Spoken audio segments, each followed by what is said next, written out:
Hi, I'm Judy Hoven, and I'm here to talk to you today about Nearpod, which is a classroom tool you can use to engage students in interactive lessons. Nearpod can be used on almost any computer, Chromebook, iPad, iPod, iPhone, Android device, as long as it has the most recent version. You can sign up for a free version of Nearpod. There are also, of course, paid versions. The most important thing to know about this is that the free version, of course, is free and has less features. Two features that many people like that are not free are the student-paced lessons and also the virtual field trips. So if you want virtual field trips or student-paced lessons, then you do have to sign up and purchase a subscription. So I'm going to go ahead and log in and show you some of the features of Nearpod. And when you click log in, your screen will look like this, and I'm going to go ahead and log in, and then I'll bring you back in. So when you log in, you will come up to your library, and this is just where all of the lessons that you've downloaded or created are going to be. And it's pretty simple to create a lesson, so I'm going to show you how to do that first. I've actually already got one ready to go. So you just click create your own lesson, and it comes up here. Notice it says drag and drop. So I created the lesson in PowerPoint, and it has a little video in it, and it's only 3 slides long because it's just a sample. So all I need to do is click on that and drag it and drop it right in there, and it's going to go ahead and put it in here. And it needs to go through a couple of steps. This is the first one. And I click OK. And then it is processing. So I'm going to go ahead and turn this off while it processes, and then I'll bring you back up to show you the next step. So after it was finished processing, I had to click the Save button. And now I get this screen, and I just have to give it a title. And I'm going to do weather. I'm going to pick a grade, and this is pretty simple, so it's going to be grade 1. Pick my subject. This happens to be science. And once I've done that, I can save and exit. And now, when I go to my library, it's saving, and there it is. And now I decided that I really want that last slide to be one that the kids can write on, so I'm going to edit this, and it's going to pull it back up. And my 3 slides are going to come up. Here's my introductory slide. Here's a little slide with a video on it, which was really easy. You just pulled it in from the PowerPoint. But this is the one that I want to change. So notice I have some choices here. I can add a slide, delete a slide, copy a slide, or convert it to draw it. And since I want kids to be able to write on this, I'm going to convert it to draw it. And it asks if I want to keep the original slide. And I'm going to say yes. And I usually do that because that way if my kids are a little antsy about the whole writing thing, I can talk to them about it before I put them on the slide. That allows them to write. So if I wanted to add another slide, I could just click Add a Slide. I can add content, a slide, a Nearpod 3D, and all of these different things. Now remember, a lot of these are not going to be available if you have the free version.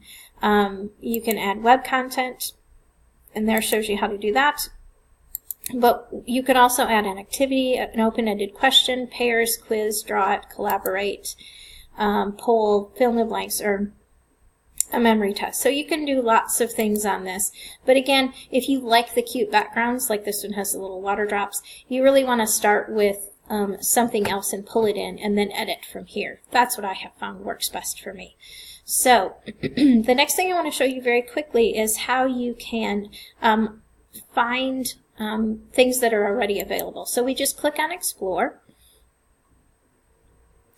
And then we have a filters button so that we can decide, okay, I want to do free. I usually do free. There is not, and I find that a lot of the paid stuff is kind of pricey, so I tend to go free. You might not get as much, but you can still edit ones that are free. So if you're doing something with motion and you want to preview it, you can just click on it, preview the lesson, and if you like it, you can save it, and then you can go back and change some of the slides like you did before.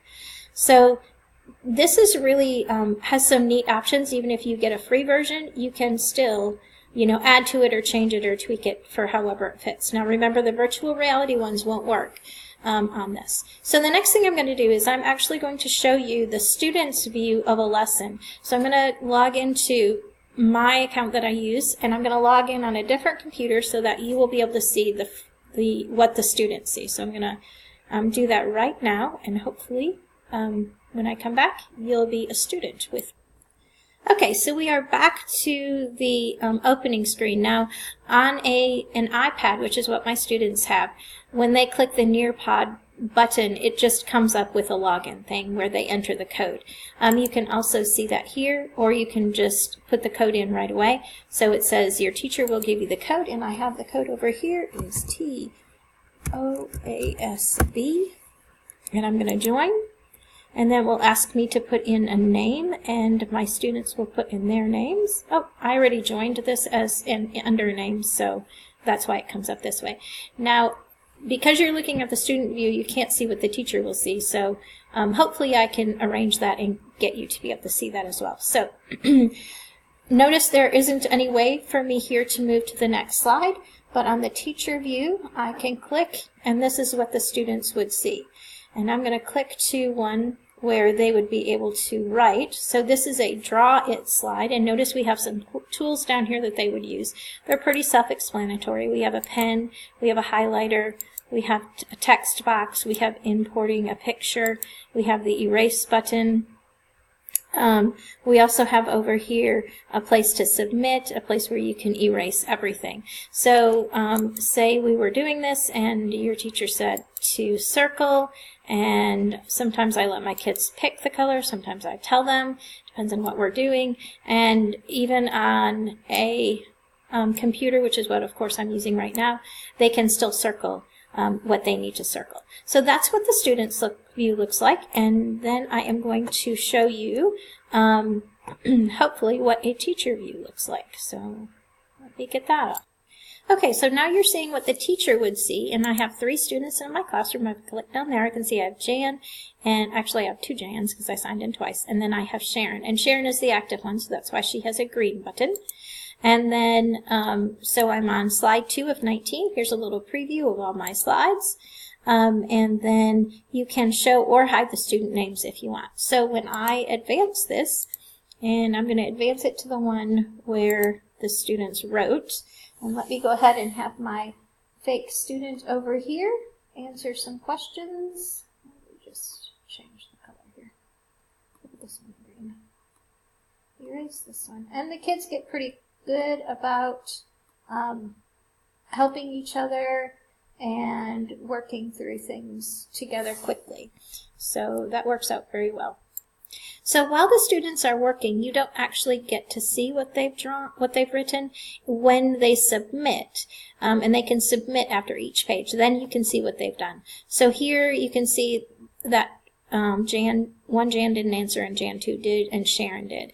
And then you can also click on it, and if you share, then all of the students will look at at Jan's answer. I can share it, and all of the students will see what Jan wrote. They won't see her name, but they will see her answers. So this is a good way to show examples and non-examples, and if somebody did something wrong, you can talk about how to fix it. So so the teacher controls everything, and you can see now I have these little green arrows here. So now you finish the lesson. So what? Now what? So after you've had the kids submit, I'm going to show you what you can see. You can end the session and you can get a report. So I'm going to show you what those might look like, and I actually have one from my students that I'll show you. So here's the report. You can see how many students, their participation, what they got on their quiz. You can also see who was there. You can see what their work was. So lots of information on these reports that you might find helpful. I enjoy using Nearpod with my kids. I think it has a lot of really useful things. If you think about $120, that sounds like a lot of money. If you think $10 a month, that's not quite as bad. I can do a lot with the free versions. I've downloaded a lot of my own stuff. So I do like it a lot. The kids don't have to use markers and whiteboards, and I can get reports. So there's a lot of really nice things about Nearpod, and I hope you do some exploring and find a way to use it in your classroom. Thanks for watching.